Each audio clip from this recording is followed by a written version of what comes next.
என்னை பின்பற்றி வா. You follow me. என்னை பின்பற்றி. You follow me. ஜபத்தை கேட்கும் எங்கள் தேவா, கிருபை பெரிதல்லோ. காலை நேரத்திலும் என்னோடு கூட ஆதியாகமம் 25ஆம் அதிகாரத்தை நீங்கள் என்னோடு கூட எடுத்துக்கொள்ளும்படி உங்களை அன்பாய் கேட்டுக்கொள்கிறேன். ஆதியாகமம் 25ஆம் அதிகாரம். இந்த 25ஆம் அதிகாரத்தினுடைய 23வது வசனத்தை நான் உங்களுக்காய் வாசிக்கின்றேன். அதற்கு கர்த்தர், 2 ஜாதிகள் உன் கர்ப்பத்தில் உண்டாயிருக்கிறது, 2 வித ஜனங்கள் உன் வயிற்றிலிருந்து பிரியும். அவர்களில் ஒரு ஜனத்தார் மற்ற ஜனத்தாரை பார்க்கிலும் பலத்திருப்பார்கள், மூத்தவன் இளையவனை சேவிப்பான் என்றார். ஜெபிப்போம். பரிசுத்தமுள்ள நல்ல பிதாவே, உமக்கு ஸ்தோத்திரம். இந்த காலை நேரத்திற்காய் உமக்கு நன்றி செலுத்துகிறோம். இந்த வருஷத்திலே யாக்கோபின் தேவன் என்கின்ற ஒரு தலைப்பின் கீழாக, யாக்கோபின் தேவன் நீர் எங்களோடு கூட இருந்து என்னென்ன செய்ய போகிறீர் என்று உம்மை பற்றி நாங்கள் அறிந்து கொள்ளத்தக்கதாய், உம்மை ஆராய்ந்து பார்க்கத்தக்கதாய் நீர் கொடுத்த இந்த நல்ல வேலைக்காய் உமக்கு நன்றி செலுத்துகிறோம். யாக்கோபினுடைய பிறப்பிலே தேவன் செய்த உம்முடைய மகத்துவ கிரியைகளை நாங்கள் தியானிக்க இந்த காலை நேரத்திலே உடைய சமூகத்திற்கு நாங்கள் வந்திருக்கிறோம். ஆண்டவரே, இவரே நீர் கிருபை செய்யும். நாங்கள் கேட்கிற ஒவ்வொரு வார்த்தையும் வசனமும் இவரீர் எங்களுடைய இருதயத்திலே ஒரு மறுரூபத்தை உண்டாக்கத்தக்கதாய், ஒரு ஆவிக்குரிய மறுரூபத்தை எங்களுக்குள்ளே கொடுக்கத்தக்கதாய் வசனம் எங்களை புதுப்பிக்கட்டும் ஆண்டவரே. வசனம் எங்களை நித்திய ஜீவனுக்குள்ளாய் வழி நடத்தட்டும் ஆண்டவரே. வசனமானது இந்த உலகம் என்ன என்பதை எங்களுக்கு தெளிவுபடுத்தும்படியாய் உம்முடைய பொறுப்பாதத்தில் ஒப்பு கொடுக்கிறோம். கிருபை செய்யும். இயேசுவின் நாமத்தில் பிதாவே, ஆமென், ஆமென். கர்த்தருடைய நாமம் மகிமைப்படுவதாக. இந்த நாட்களிலே நாம் யாக்கோபின் தேவனை பற்றி நாம் தியானிக்கும் பொழுது, விசேஷமாக இந்த யாக்கோபின் தேவன் யாக்கோபுடைய வாழ்க்கையிலே எந்தெந்த இடங்களிலே அவர் எப்படியெல்லாம் கிரியை செய்திருக்கிறார் என்பதை குறித்து ஒவ்வொன்றாய் நாம் கவனிக்கத்தக்கதாய் இந்த வருஷத்தினுடைய ஆரம்பமாகிய இந்த நாட்களிலே நாம் யாக்கோபினுடைய பிறப்பை மையமாய் வைத்துதான் நாம் ஆரம்பிக்கிறோம். இந்த யாக்கோபினுடைய பிறப்பை பற்றி நாம் கவனிக்கும் பொழுது ஒரு 3 காரியங்களை நான் இந்த 25ஆம் அதிகாரம் இந்த யாக்கோபினுடைய பிறப்பை பற்றி அதில் முக்கியமாய் சொல்லப்பட்டிருக்கிறது. யாக்கோபினுடைய பிறப்பு என்று சொல்லும் பொழுது ஒரு 3 காரியங்களை நான் கடந்த வாரத்திலே உங்களுக்கு சொன்னேன். யாக்கோபினுடைய பிறப்பு ஒரு தீர்க்க தரிசனமானது. It is a prophetical birth. இரண்டாவது, யாக்கோபினுடைய பிறப்பு ஒரு திவ்யமானது. It is a peculiar or a divine birth. மூன்றாவது, யாக்கோபினுடைய பிறப்பு ஒரு திருப்திகரமானது. The birth of Jacob consider as perpetual birth. 3 காரியங்களை நான் உங்களுக்கு சொன்னேன். தீர்க்க தரிசனமானது, திவ்யமானது, திருப்தியானது. இந்த தீர்க்க தரிசனமானது என்று சொல்லும் பொழுது 2 முக்கியமான காரியங்களை நாம் கடந்த வாரத்தில் கவனிக்க நாம் ஆரம்பித்தோம். ஒன்று, இந்த 25ஆம் அதிகாரம் 23வது வசனத்திலே பலத்திருப்பார்கள் என்ற ஒரு வார்த்தை, ஸ்ட்ராங்கர் என்று சொல்லப்படுகிறது. இரண்டாவது, சேவிப்பான் என்று சொல்லப்படுகிறது. 2 காரியங்களை தீர்க்க தரிசனமாய் யாக்கோபினுடைய பிறப்பிற்கு முன்பாய் சொல்லப்படுகின்றது.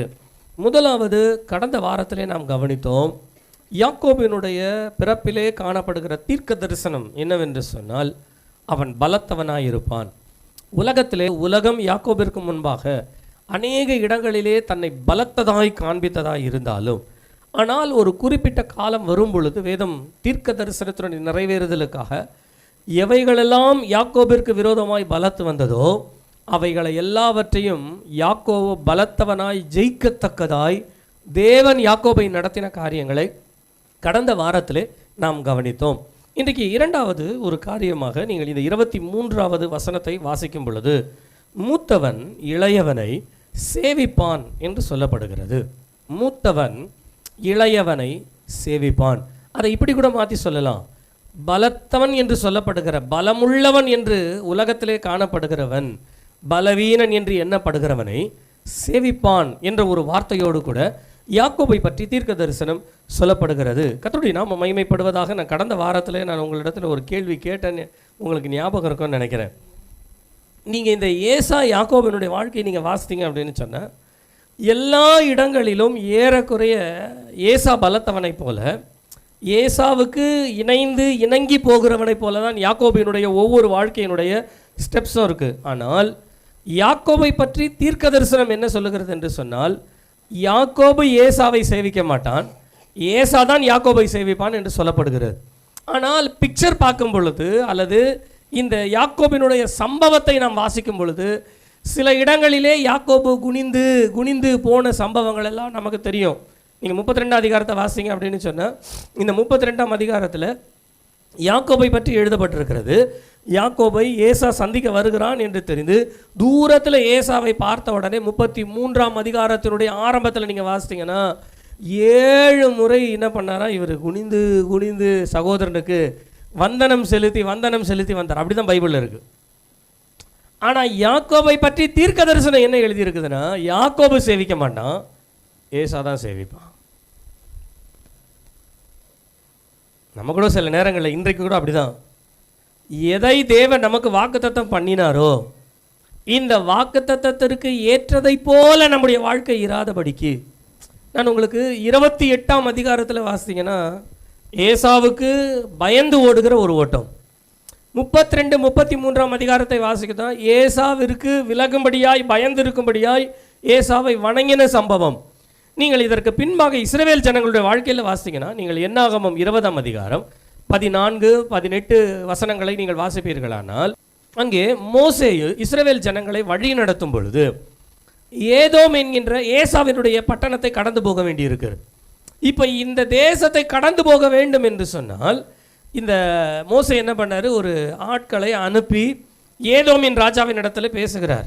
என்ன பேசுகிறார்னா, உங்களுடைய சகோதரனாக யாக்கோபு சுதந்திரத்துக்கு திரும்பி போகிறான், ஆகையினாலே நீர் என்ன செய்ய வேண்டும் என்றால் போவதற்கு வழி கொடுத்தால் போதும், நாங்கள் போய்விடுவோம், உம்முடைய இடத்துல நாங்கள் தண்ணீரையோ அல்லது எந்த ஒரு காரியத்தையோ நாங்கள் வாங்க மாட்டோம், அப்படி எது வாங்கினாலும் நாங்கள் காசுக்காக நாங்கள் வாங்கிக்கிறோமே ஒழிய இந்த தேசத்தை நாங்கள் சுதந்திரிப்பதற்கோ அடைவதற்கோ வரவில்லை, இந்த வழியாய் போக அனுமதி தந்தால் போதும் அப்படின்னு மோசே சொல்லி அனுப்புகிறாரு.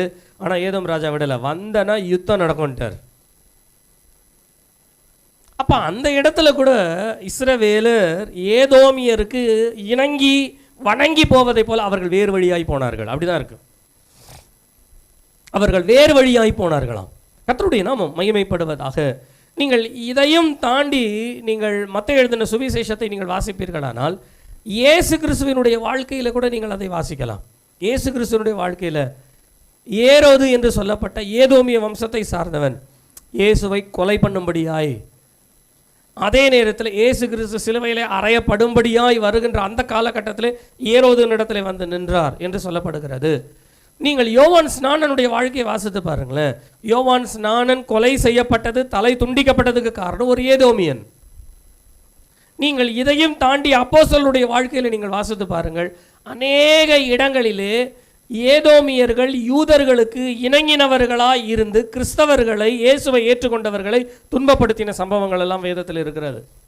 பழைய ஏற்பாட்டிலேருந்து புதிய ஏற்பாடு வரைக்கும் வாசித்தோன்னு சொன்னால் ஏதோமியருடைய கை ஓங்கி இருக்கிறதை போல இருக்கிறதே ஒழிய இஸ்ரவேலர் சேவிக்கத்தக்கதாய் பணிந்து கொள்ளத்தக்கதாய் அல்ல, அவர்கள் பணிகிறவர்களாய் இருந்தார்கள் என்பதுதான் நாம் பார்க்கிற ஒரு கதையினுடைய சுருக்கமாய் அல்லது ஒரு கதையாய் சம்பவமாய் நாம் அதை கவனிக்கிறோம். ஆனால் வேதம் சொல்லுகிறது, மூத்தவன் இளையவனை சேவிப்பான். இந்த காலை நேரத்தில் உங்களுக்கு ஒரு தீர்க்க தரிசனமாய் சொல்லுகிறேன். இன்றைக்கு எந்த காரியத்தை நீங்கள் சேவிக்கும்படியாய் தலை குனிந்து ஓடுகிறீர்களோ அதற்கு முன்பாய் நின்று இன்றைக்கு ஆண்டவராக இயேசு கிறிஸ்துவின் நாமத்தினாலே உலர்ந்த எலும்புகள் உயிரடையும்படியாய் அன்றைக்கு எசேக்கியா தீர்க்க தரிசனம் சொன்ன மாதிரி உங்களுக்கு இன்றைக்கு ஒரு தீர்க்க தரிசன வார்த்தை ஆண்டவர் சொல்கிறார். என்ன தெரியுங்களா? இன்றைக்கு நீ சேவித்து கொண்டிருக்கிறாய், ஆனால் மனதில் வைத்துக்கொள்ளுங்க, அவைகள் உன்னை சேவிக்கும்படியான தீர்க்க தரிசனம் உங்களுக்கு கொடுக்கப்பட்டது. அல்லேலூயா, அல்லேலூயா. மற்றவரிடத்திலிருந்து நீங்கள் இன்றைக்கு உதவியை பெற்று கொண்டிருக்கிறீர்கள். ஆனால் தீர்க்க தரிசனம் தெரியுங்களா? நீங்கள் மற்றவர்களுக்கு உதவி செய்யும்படியாய் அழைக்கப்பட்டவர்கள். மற்றவர்களிடத்திலே நீங்கள் வேண்டுமென்று ஏதோ ஒரு சூழ்நிலையில் எதிர்பார்க்கிறீர்கள். நீங்கள் யாரிடத்தில் எதிர்பார்க்கிறீர்களோ அவர்கள் உங்களை சேவிக்கும்படியாக தான் தேவன் தீர்க்க தரிசனத்தை வைத்திருக்கிறார். ஆனால் ஏன் இவைகளெல்லாம் இன்றைக்கு தேவன் அனுமதிக்கிறார் என்று சொன்னால், இந்த பாதையில் சென்றால்தான் அந்த பாதையை நீங்கள் அடைய முடியும். அல்லேலூயா, அல்லேலூயா. மேன்மைக்கு முன்னானது நீங்கள் மேன்மை அடையணும்னு சொன்னால் அதுக்கு முன்னால் தாழ்மையான பாதையில் போயாகணும். தீர்க்க தரிசனத்தினுடைய மேன்மை உங்களுக்குள்ளே நிறைவேற வேண்டுமானால் நீங்கள் தாழ்மையுள்ள சில பாதைகளிலே கடந்து செல்ல வேண்டும் என்பது வேதம் நமக்கு சொல்லுகிற அறிவுரை. அதுதான் வேதத்தினுடைய வழி. கர்த்தருடைய நாமம் மகிமைப்படுவதாக. நான் உங்களுக்கு 2-3 ஒகேஷன் யாக்கோபு வாழ்க்கையில் நடந்ததையும் நான் சொல்லுகிறேன். அதே நேரத்தில் இது சரித்திரபூர்வமாய் நடந்ததும் வேதத்தில் இருக்கிறது. ஏதோ இஸ்ரவேலரை சேவித்த ஒரு சேவிப்பும் வேதத்தில் வருகிறது. உங்களுக்கு ஆவிக்குரிய தன்மையில் நான் சொல்லுகிறேனே, நீங்கள் 25ஆம் அதிகாரம் 30வது வசனத்தை நீங்கள் வாசிப்பீர்களானால் 25:30 வாசிங்க. அப்பொழுது ஏசா யாக்கோபை நோக்கி அந்த சிவப்பான கூழிலே நான் சாப்பிட கொஞ்சம் தா. நான் சாப்பிட கொஞ்சம் தா. ஏசா வேட்டையில் வல்லவன். இப்படி நான் சொல்றேன் உங்களுக்கு. யாக்கோபு வெஜிடேரியன், ஏசா நான் வெஜிடேரியன். நான் வெஜிடேரியன் ஒரு நாள் வெஜிடேரியன் கிட்ட கேட்குது. என்ன கேட்குது தெரியுங்களா? நான் சாக போகிறேன், எனக்கு கொஞ்சம் ஆகாரம் கொடு, பசிக்கு கொஞ்சம் கூழை கொடு. அந்த இடத்த நீங்கள் வாசிங்கன்னா ஸ்பிரிச்சுவலாக சொல்கிறேன், அது ஒரு சேவித்தல். ஏன்னா நான் சாக போகிறேன்னு சொல்கிறான். அப்போ சாக போகிறவனுக்கு உதவி செய்ய வேண்டிய ஒரு நிலை வந்தது யாக்கோபிற்கு. இன்னொரு சம்பவத்தை கூட சொல்லுகிறேன். 33ஆம் அதிகாரம் நீங்கள் 4வது வசனத்தை நீங்கள் வாசிப்பீர்களானால் வாசிங்க. அப்பொழுது ஏசா எதிர்கொண்டு ஓடி வந்து அவனை தழுவி அவன் கழுத்தை கட்டிக்கொண்டு அவனை முத்தம் செய்தான். ஏன் முத்தம் செய்தான்? ஏன் கட்டி கொண்டான்? ஏன் தழுவி கொண்டான்? சில நேரங்களில் இதில் இருக்கிற சம்பவத்தை வச்சு மாத்திரம் நம்ம பிரசங்கம் பண்ணோன்னா ஏசா யாக்கோபா மன்னிச்சிட்டான் அப்படின்ற மாதிரி இருக்கும். ஆனால் அது அர்த்தம் கிடையாது. நீ 32 அதிகாரத்துக்கு முன்னால் ஃபர்ஸ்ட் வசனத்தை வாசித்தீங்கன்னு சொன்னால் தேவ தூதர்கள் அவனை சந்தித்தார்கள்னு வருது. இந்த தேவ தூதர்களுடைய சேனையே ஏசா பார்த்ததுனால தான் யாக்கோபோடு சமாதானமானான். அல்லது இப்படி சொல்கிறேன், அதை கண்டதினால்தான் எதிர்த்து வந்தவனும் யாக்கோபை சேவிக்க ஆரம்பித்தான். முத்தம் செய்தல் அப்படின்றது அன்பு அப்படின்ற இடத்துக்கு வரும். ஆனால் சில இடங்களில் முத்தம் செய்தல் சேவித்தலுக்கு அடையாளமாய் சொல்லப்படுகிறது. இன்னொரு சம்பவத்தையும் சொல்லுகிறேன். 36ஆம் அதிகாரம் 7-8 வசனங்களை நீங்கள் வாசிப்பீர்களானால் வாசிங்க. அவர்களுடைய சம்பத்து மிகுதியாயிருந்தபடியினால் அவர்கள் ஒருமித்து குடியிருக்க கூடாமற் போயிற்று. ஏசாவும் யாக்கோபும் அல்லது ஏதோமும் இஸ்ரவேலும் ஒருமித்து குடியிருக்க கூடாமற் போயிற்று. அவர்களுடைய மந்தைகளின் நிமித்தமாய் அவர்கள் தங்கியிருந்த பூமி அவர்களை தாங்க கூடாததா இருந்தது. ஆதலால் ஏசா சேயீர் மலையில் குடியேறினான். ஏசாவுக்கு ஏதோம் என்றும் பெயர். ஏதோமியர் என்று வருகிறவர்கள் எல்லாரும் ஏசாவினுடைய சந்ததியார். இப்ப பாருங்களேன், ஏசா அவன் தகப்பன் தேசத்துல குடியிருக்கான். யாக்கோபு வருகிறான். இவன் போய் யாக்கோபை அழைத்து கொண்டு வருகிறான். 2 பேரும் குடியிருக்கிறார்கள். ஒரு காலகட்டம் வந்த உடனே ஜனம் பெருகிருச்சு. ஒரு இடத்துல எல்லாரும் ஒரே இருக்க முடியாது, ஒரே ஊரில் இருக்க முடியாது. ஆகையினாலே ஏசா என்ன சொல்லியிருக்கணும் அப்படின்னு சொன்னால், நம்ம ரொம்ப பெருகிட்டோம்ப்பா, ஒரே இடத்துல இருக்க முடியாது, மந்தெல்லாம் ரொம்ப பெருகிருச்சு, இதில் ஏதாவது பிரச்சனை வரும், அதனால் நீ ஒன்று பண்ணு, நான் தான் இந்த ஊரில் முதல்ல குடியிருந்தேன், இது எனக்கு தான் சொந்தமானது, நீ இந்த ஊர் தள்ளி வேற ஒரு இடத்துக்கு நீ போய் அதை சுதந்திரமாக்கோ அப்படின்னு சொல்லியிருக்கலாம். ஏன் அப்படின்னு சொன்னால், உங்களுக்கு ரூல்ஸ் படி இருந்தவங்களுக்கு தான் உரிமை, இல்லாதவங்களுக்கு இப்போ வந்தவங்களுக்கு தான் உரிமைன்னு சொல்ல முடியாது. ஆனால் ஏசா இந்த இடத்துல சேவிக்கும்படியாய் வணைந்து போகிறான். என்னென்ன, நீ இங்கே குடியிரு, நான் இந்த இடத்த விட்டு வெளில போகிறேன். அல்லேலூயா, அல்லேலூயா. இதை போல நீங்கள் ஆவிக்குரிய தன்மையிலே நிறைய இடங்களிலே இந்த ஏசா யாக்கோபை சேவித்த சேவிப்பை பற்றி நீங்கள் நிறைய காரியங்களை வாசிக்கலாம்.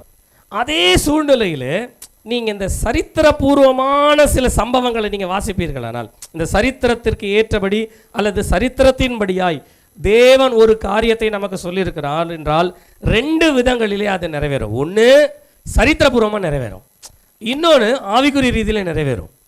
நம்ம ஆவிக்குரிய காரியங்களை அதிகமாக கவனிச்சோன்னு சொன்னால் சரித்திர பிரகாரமாக ஈஸியாக நிறைவேறிடும். சரித்திரபூர்வமாக நம்ம அதிகமாக நினைச்சோம் அப்படின்னு சொன்னால் ஆவிக்குரிய காரியங்களை எதையுமே பெற முடியாது, அது நம்முடைய வாழ்க்கையில் நிறைவேறாது. நல்லா கவனிங்க, இன்றைக்கு கிறிஸ்தவ ஜீவியத்தில் ஏன் வாக்கு தத்தம் நமக்கு நிறைவேறல அப்படின்னு சொன்னால், வாக்கு தத்தங்களை முதலாவது ஆவிக்குரிய தன்மையில் நம்ம பார்க்கணும். அந்த ஆவிக்குரிய தன்மையிலே நாம் அதை கவனிப்போம் என்றால் வாழ்க்கையிலே சரித்திரபூர்வமாக அது நிறைவேறும். ஆனால் நம்ம என்ன யோசிக்கிறோன்னா, வாக்குத்தத்தம் ஆண்டவர் கொடுத்தாருன்னா அது எப்படி ஆகல நம்முடைய கண்களுக்கு முன்பாகி நிறைவேறணும்.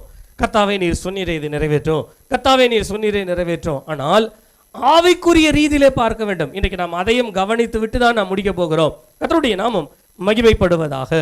நீங்கள் இந்த சரித்திர பகுதியை நீங்கள் வாசிப்பீர்களானால், ஆதாமிலிருந்து நோவா வரையிலும் 10 சந்ததி என்பதை நான் உங்களுக்கு சொன்னது ஞாபகம் இருக்கும் என்று நினைக்கிறேன். நோவாவிலிருந்து ஆபிரகாம் வரையிலுமாக, அல்லது நோவாவின் குமாரனாகிய ஷேமிலிருந்து ஆபிரகாம் வரையிலுமாக 10 சந்ததி, ஏறக்குறைய 20 சந்ததிகள் ஆதாமிலிருந்து ஆபிரகாம் வரையிலும். இந்த 20க்கு அடுத்தது 21 உங்களுக்கு ஈசாக்கு வருகிறார், 22 உங்களுக்கு யாக்கோபு வருகிறார். இந்த யாக்கோபு 22லிருந்து 33 10வது சந்ததிக்கு போனீங்க அப்படின்னு சொன்னால் உங்களுக்கு தாவீது என்று சொல்லப்பட்ட ஒரு அரசனாய் ஏற்படுத்தப்படுகின்ற ஒரு மனுஷன் வருகிறார். இந்த 33வது சந்ததியிலே தாவீதினுடைய காலத்தை குறித்து சரித்திரத்திலே நீங்கள் வாசிப்பீர்கள் என்று சொன்னால், நீங்கள் 2 சாமுவேல் 8ஆம் அதிகாரம் 14வது வசனத்தை நீங்கள் வாசிப்பீர்களானால், தேவன் அன்றைக்கு எந்த காரியத்தை வாக்குத்தத்தமாய் கரெக்டாய் சொன்னாரோ அதே காரியத்தை இந்த வசனம் அப்படியே சொல்லுகிறது. அதில் எந்த விதமான மாற்றமும் இல்லை. சொன்ன அவன் உன்னை சேவிப்பான்ற ஒரு வார்த்தையை நீங்கள் அந்த இடத்துல சரியாக வாசிக்கலாம். வாசிங்க. ஏதோமில் தானியங்களை வைத்தான். ஏதோம் எங்கும் அவன் தானியங்களை வைத்ததினாலே ஏதோமியர் எல்லாரும் தாவீதை சேவிக்கிறவர்களானார்கள். இஸ்ரவேலனாகிய யூதனாகிய தாவீதை சேவிக்கிறவர்களாய் தானியம் வைத்தான் அப்படின்னு சொன்னா அவனுடைய கண்ட்ரோல், அண்டர் ஹிஸ் கண்ட்ரோல் அப்படின்னு அர்த்தம். தாவீது அதை தன்னுடைய கரத்திலே வைத்திருந்தான். அவன் கரத்திலே வைத்திருந்த ஏதோமியர்கள் தாவீதை சேவித்தார்கள். சரித்திரம் சொல்லுகிறது, ஏறக்குறைய 150 வருஷங்கள் ஏதோமியர் இஸ்ரவேலரை சேவித்தார்களாம். கரங்களை உயர்த்தி அல்லேலூயா சொல்லுங்க. அல்லேலூயா, அல்லேலூயா. கவனிங்க, இன்றைக்கு உங்களுக்கு முன்பாய் யார் பலம் கொண்டு நிற்கிறவர்களாய், நீங்கள் யாரை சேவிக்கும்படியாய், நீங்கள் யாருக்கு முன்பாக பணிந்து போகும்படியாய், நீங்கள் யாருக்கு முன்பாக நீங்கள் தலையை ஆட்டிக்கொண்டு வேற வழியே இல்லை என்று போகும்படியாய் நீங்கள் சேவிக்கிறவர்களைப் போல இருக்கிறீர்களோ, அந்த காரியத்திற்கு முன்பாக இன்றைக்கு வேதம் சொல்லுகிறது, அவைகள் உங்களை சேவிக்கும்படியாய் தேவனுடைய தீர்க்க தரிசனம் உங்களுக்குள்ளே இருக்கிறது. அல்லேலூயா, அல்லேலூயா, அல்லேலூயா. கர்த்தருடைய நாமம் மகிமைப்படுவதாக. இந்த சம்பவத்தை நான் இன்னும் கூட உங்களுக்கு இன்னொரு சம்பவத்தோடு நான் விளக்கி நான் இந்த குறிப்பை நான் முடிக்கிறேன். கர்த்தருடைய நாமம் மகிமைப்படுவதாக. இந்த 127 நாடுகளை ஆண்ட ஆகாஸ்வேரு என்று சொல்லப்படுகிற இந்த ஆகாஸ்வேரு ராஜாவை குறித்து நாம் எஸ்தர் புத்தகத்திலே நாம் வாசிக்கின்றோம். ஏறக்குறைய 127 நாடுகளை அரசாண்ட ஒரு பெரிய பெருசிய மன்னனாய் இந்த அகாஸ்வேரு ராஜா வேதத்திலே சொல்லப்படுகிறார். இந்தியா முதல் எத்தியோப்பியா வரையிலும் சொல்லப்படுகிற ஏறக்குறைய ஒரு 127 நாடுகள். கர்த்தருடைய நாமம் மகிமைப்படுவதாக. நீங்கள் இந்த எஸ்தர் புத்தகத்தில் 3ஆம் அதிகாரத்தை நீங்கள் வாசிப்பீர்களானால், இந்த 3ஆம் அதிகாரத்திலே எஸ்தர் ராணியாய் ராஜாத்தியாய் ஏற்படுத்தப்பட்டு எஸ்தர் தன்னுடைய ஸ்தானத்திற்கு வருகின்ற அதே நேரத்தில் அடுத்த அதிகாரம் ஆரம்பிக்கும் பொழுது எப்படி ஆரம்பிக்குதுன்னா, ஆமான் என்று சொல்லப்படுகிற ஒரு ஆகாகியன். நமக்கு நல்ல சம்பவம் தெரியும், சம்பவத்துக்குள்ளே நான் போகலை. ஒரே ஒரு மொர்தேகாய் வணங்கவில்லை என்பதற்காக அவன் யார் என்பதை விசாரித்து மொர்தேகாயை கொல்லுவதற்கு பதிலாக மொர்தேகாயோடு சேர்ந்து ஜனங்கள் எல்லாவற்றையும் கொல்லும்படியாக நினைத்தானா. நீங்க யோசித்து பாருங்களேன், இதுவரைக்கும் கிறிஸ்தவர்களுக்கு விரோதமாக எழும்பினவர்கள் இந்த ரபியை, இந்த போதகரை, இந்த பாஸ்டரை நம்ம ஊர்ல ஊழியம் செய்ய வைக்கக்கூடாது, இவரை எப்படியாகிலும் கொலை செய்ய வேண்டும். நார்த் இந்தியாவில் நிறைய நடக்குது, சவுத் இந்தியாவில் இன்றைக்கு நிறைய பிரச்சனைகள் அது ஆரம்பிச்சிருக்கு. அப்படி ஒருவரை குறிப்பார்த்து இந்த நாட்களிலே விரோதமாய், கிறிஸ்துவுக்கு விரோதமாய் இருக்கிறவர்கள் செயல்படுகிறார்கள். ஆனால் இவைகள் எல்லா காட்டிலும் மோசமான ஒருத்தர் நான் உங்களுக்கு சொல்கிறேன், ஒரே ஒரு மொர்தெகாயை சாவடிக்க அவன் விரும்பல, முழு மொர்தெகாயை சார்ந்திருந்த முழு யூதர்களையும் கொல்ல வேண்டும் என்று விரும்பினான். நீங்க யோசிச்சு பாருங்க, இன்றைக்கு இருக்கிற காலகட்டத்தை பார்க்கலாம். அன்றைக்கு எஸ்தர் புத்தகத்தில் ஒரு பெரிய பிரச்சனை வந்தது, ஒரு பெரிய பிரச்சனை. ஒருவேளை அங்கே இருக்கிறவங்க கூட ஒரு சிலர் சொல்லியிருப்பாங்க, ஏப்பா மொர்தெகாய் நீ வணங்கி தொலைய வேண்டியதானே, நீ வணங்கியாவது இருக்க வேண்டியதுனப்பா, நாங்களாம் தப்பிச்சுக்கோமே, உன்னால் இப்போ நாங்கள் எல்லாருமே அதில் மாட்டிக்கிட்டோமே, சிக்கிக்கிட்டோமேன்னு சொல்லத்தக்கதாய் மொர்தெகாயினுடைய மனசு கூட சில நேரங்களில் கலங்கி போகும்படியாக இருந்திருக்கலாம். ஆனால் மொர்தெகாய் எந்த சூழ்நிலையிலும் விட்டு கொடுக்காதபடிக்கு மொர்தெகாயும் இருந்தான். அதே நேரத்தில் ஹாமான் இந்த மொர்தெகாய் மாத்திரமல்ல, இந்த ஜனத்தையே சேர்த்து சாகடிக்க வேண்டும் என்று நினைத்தான். நீங்கள் யோசித்து பார்த்துருக்கீங்களா என்னைக்கா, ஏன் இந்த மொர்தெகாயை மாத்திரம் ஏதாவது பண்ணோன்னா ஈஸியாக முடிச்சிருக்கோம் வேலை. ஆனால் யூதர்கள் மேலே ஏன் இந்த ஆமானுக்கு அவ்வளோ பெரிய ஒரு வைராக்கியம் வந்தது? இந்த ஆமானுக்கு ஏன் அவ்வளோ பெரிய ஒரு கோபம், அவனை கொல்ல வேண்டும் என்கின்ற, கொன்று போட வேண்டும் என்ற ஒரு வைராக்கியம் என்பது வருவதற்கு காரணம் என்ன அப்படின்னு சொன்னால், நீங்கள் இந்த ஆமானை குறித்து வேதத்தில் வாசிக்கும் பொழுது இந்த ஆமான் யார் என்ற ஒரு வார்த்தை சொல்லப்படுகிறது. ஆமான் யார் என்று சொன்னால், ஆமான் என்கின்ற ஆகாகியன் என்ற ஒரு வார்த்தை வரும். சரிங்களா? இந்த ஆகாகியன் என்றால் யார்? ஆகாகியன் என்றால் யார்? இந்த ஆகாகியன் என்று சொன்னால், நீங்கள் 1 சாமுவேல் 15ஆம் அதிகாரத்தில் ஆண்டவர் சவுல் கிட்ட சொல்றார், நீ போய் அமலேக்கியனை முழுதுமாக அழித்து விடு. அப்படி அழித்து விடுன்னு சொல்லும் பொழுது இந்த சவுல் என்ன பண்ணுவார்னா, சில முதன்மையானவைகளை மாத்திரம் அழிக்காமல் விட்டுவிட்டது மாத்திரமல்ல, அமலேக்கின் ராஜாவாகிய ஆகாகையும் உயிரோடு வச்சிருப்பான். சரிங்களா? நான் சொல்வதை அப்படி லைனாக கவனிச்சுட்டே வாங்க, அப்போ தான் புரியும். ஆமான் என்ற ஆகாகியன் என்று சொன்னால், இந்த ஆகாக் என்கின்ற இந்த சந்ததியிலே வந்தவன் யார்? இந்த ஆகாக் என்று சொன்னால் அமலேக்கியனுடைய ஒரு ராஜா. சரிங்களா? அதை சாமுவேல் கொன்று போடுகிறான் அவனை.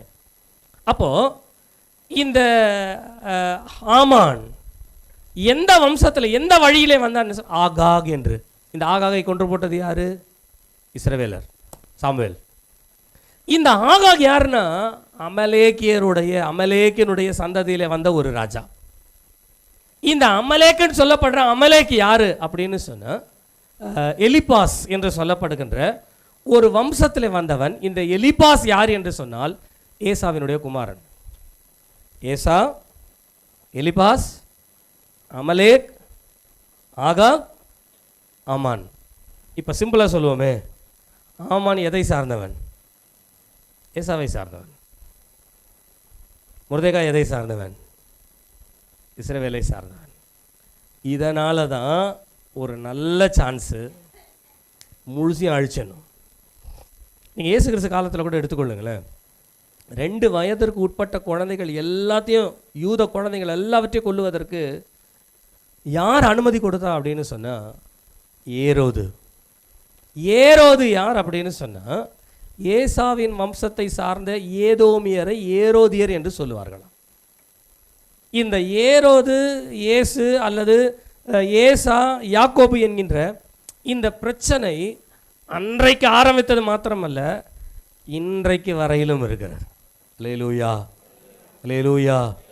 இன்றைக்கு வரையிலும் இருந்தாலும் நான் இயேசு கிறிஸ்துவின் நாமத்தினாலே நான் உங்களுக்கு சொல்லுகிறேன், அந்த ஏசாவாய் இருந்தாலும் அல்லது அந்த ஏசாவினுடைய ஏதோமியராய் இருந்தாலும், இவர்கள் எல்லாரையும் பணிந்து கொள்ளத்தக்கதாய் தேவன் நமக்கு வாக்குத்தத்தம் கொடுக்கல, அவர்கள் நம்மை பணிந்து கொள்ளுவார்கள் என்று தான் சொல்லியிருக்கார். இன்றைக்கு ஒருவேளை நம்ம அவர்களை பணிந்து கொள்ளத்தக்கதான சூழ்நிலை இருந்திருக்கலாம். ராஜா என்று சொன்னால் ராஜாவை சேவிக்க வேண்டும் என்ற ஒரு கட்டளை இருந்திருக்கு. ஆனால் மொர்தெகாய் சேவிக்கவே இல்லை. நீங்கள் வேதத்தில் அதே பகுதியில் நீங்கள் வாசித்து பார்த்தீங்கன்னா, எஸ்தர் 7ஆம் அதிகாரம் 7வது வசனத்தை வாசிப்பீர்களானால், எஸ்தர் ராஜாவுக்கு விருந்து வைத்து அந்த விருந்தினுடைய நாளிலே ஒரு நாள் தங்களுடைய எதிரி யார் என்பதை வெளிப்படுத்துகிறார். இந்த துஷ்ட ஆமான் தான் அப்படின்னு சொல்லிடுறான். ஆமான்னு சொன்னோடனே ராஜாவுக்கு கோபம் வந்துருச்சு. ராஜா கோபத்தில் எழுந்து என்ன பண்ணுறாரு? தோட்டத்துக்கு போயிடுறார். தோட்டத்துக்கு போன உடனே இந்த ஆமான் என்ன பண்ணுறான்னு தெரியுங்களா? அவன் எழுந்து எஸ்தர் இடத்திலே தன் ஜீவனுக்காக விண்ணப்பம் பண்ண இதை தான் சேவித்தல் என்று வேதம் சொல்லுகிறார். இதுவரைக்கும் ஆமானை எல்லாரும் சேவித்தார்கள். ஆனால் வாக்கு தத்தம் சொல்லுகிறது, ஆமான் இஸ்ரவேலரை சேவிக்கத்தக்கதாய் தேவன் வைத்திருக்கிறார். அல்லேலூயா, அல்லேலூயா. இந்த காலை நேரத்தில் கர்த்தர் உங்களோடு கூட பேசுவாராக. ஒருவேளை நான் இதை இப்படி சொல்லுங்க, நீங்கள் புரிஞ்சுக்கணும்னா ரொம்ப எளிமையாக சொல்கிறேன். இன்றைக்கு பணம் இல்லாதபடிக்கு நம்முடைய குடும்பங்களிலே பிரச்சனைகள், சண்டைகள், பெருக்கங்கள் இருக்கின்ற, அல்லது பணத்தினால் நமக்கு வருகிற வேதனையினாலே சிலர் பணத்தை சேவிக்கும்படியாய், பணத்தை அடையும்படியாய் அதற்காய் ஓடுகிற ஒரு நிலைமை. சிலர் குடும்பத்திலே இருக்கிற பிரச்சனைகள் தீர்வதற்கு நாம் அவர்களை சேவித்து தான் ஆக வேண்டும், ஒத்துக்கொண்டு தான் போக வேண்டும், அமைதியாய் தான் இருக்க வேண்டும் என்று எத்தனையோ சூழ்நிலைகளே குடும்பத்திற்குள்ளே இருக்கிறது. சிலர் உறவினர்கள் மத்தியில் இந்த பிரச்சனை இருக்கிறது, நாம் அதை செய்து தான் ஆக வேண்டும், அவர்கள் சொல்லுவதை கேட்டு தான் ஆக வேண்டும் என்று அவர்களை சேவித்து ஓட வேண்டிய ஒரு ஓட்டமாய் நமக்கு இருக்கலாம். இந்த காலை நேரத்தில் கர்த்தர் உங்களோடு சொல்லுகிறார், நீங்கள் கர்த்தரை சேவிக்கிற காரியங்களை சரியாயிருங்க. நான் அதனால தான் அடிக்கடி சொல்கிறேன், அதை திரும்ப திரும்ப சொல்கிறேன். நான் இன்றைக்கு இந்த வருஷத்தின் முதல் மாதத்தில் கடைசி கர்த்தருடைய நாளில் சொல்கிறேன், உங்கள் மனதில் வைத்துக்கொள்ளுங்க. நீங்கள் உங்கள் வீட்டில் முதலாவது கஷ்டத்தை நீங்கள் ஏற்படுத்தி கொள்கிறீங்கன்னு சொன்னால் அதுக்கு காரணம் போன வருஷத்தில் ஞாயிற்றுக்கிழமை ஆராதனைக்கு வராது தான், வேறு எதுவுமே கிடையாது. நீங்கள் துணிகரமான பாவத்தில் விழுந்திருக்கலாம், காரணம் என்ன தெரியுங்களா? சர்ச்சைக்கு வராததுனால தான், சபைக்கு வராதனால தான். நீங்கள் கடனில் விழுந்திருக்கலாம், காரணம் என்னென்ன? சபையினுடைய காரியங்களில் நாம் சீர் பொருந்தாதனால தான். நீங்கள் ஏன் சில காரியங்களில் அகப்படுறீங்க அப்படின்னா கொஞ்சம் யோசித்து பாருங்கள். ஞாயிற்றுக்கிழமை காலையில் எங்கே இருந்தீங்கன்னு யோசிங்க. நீங்கள் பணம் கொடுக்கறதுனால கர்த்தர் உங்களுக்கு பணம் கொடுப்பாருன்றது அவர் கொடுத்த வாக்குத்தத்தம், அதான் அவர் செய்வார். ஆனால் உங்களுக்கு சுகத்தையும் பலத்தையும் ஆரோக்கியத்தையும் கொடுத்து நீங்கள் யாரையும் சேவிக்கத்தக்கதாய் இன்னொருத்தர் சொல்றதுக்கு நம்ம தலையாற்ற அளவிற்கு நாம் போகும்படியாய் தள்ளப்பட்டதற்கு காரணம், இந்த தலை எந்த இடத்துல கர்த்தரை சேவிக்கணுமோ அந்த இடத்துல இல்லாததுனால யாரோ ஒருத்தரை சேவிக்குது. That's all. நான் சொல்லுகிறேன், சம்பாதிங்க, உங்கள் குடும்பத்தினுடைய நன்மையை பெருக பண்ணுங்க, இதெல்லாம் நீங்கள் செய்யுங்க, இவைகள் எல்லாவற்றையும் நீங்கள் செய்யுங்கள், இதெல்லாம் உங்களுக்கு கொடுக்கப்பட்ட கடமை. ஆனால் இவை எல்லாவற்றிற்கும் மேலாய் ஒன்று இருக்கிறது. நீங்கள் தேவனை சேவிக்கிறதிலே நீங்கள் குறைபடுவீர்கள், ஆனால் நீங்கள் உலகத்தை சேவித்து தான் ஆக வேண்டும், வேறு வழி கிடையாது. நீங்கள் தேவனை சேவிக்கிறதுல நீங்கள் இருந்து பாருங்கள், ஆண்டவருக்கு முன்பாக தாழ விழுந்து பாருங்களேன், அவர் பாதத்தில் விழுந்து பாருங்களேன். இன்றைக்கு ஆண்டவருடைய நாமத்தை நிமித்தமாக சொல்லுகிறேன், எந்த மனுஷனுடைய காலில் நீங்கள் விழாதபடிக்கு கர்த்தர் உங்களை காப்பாற்றுவார்.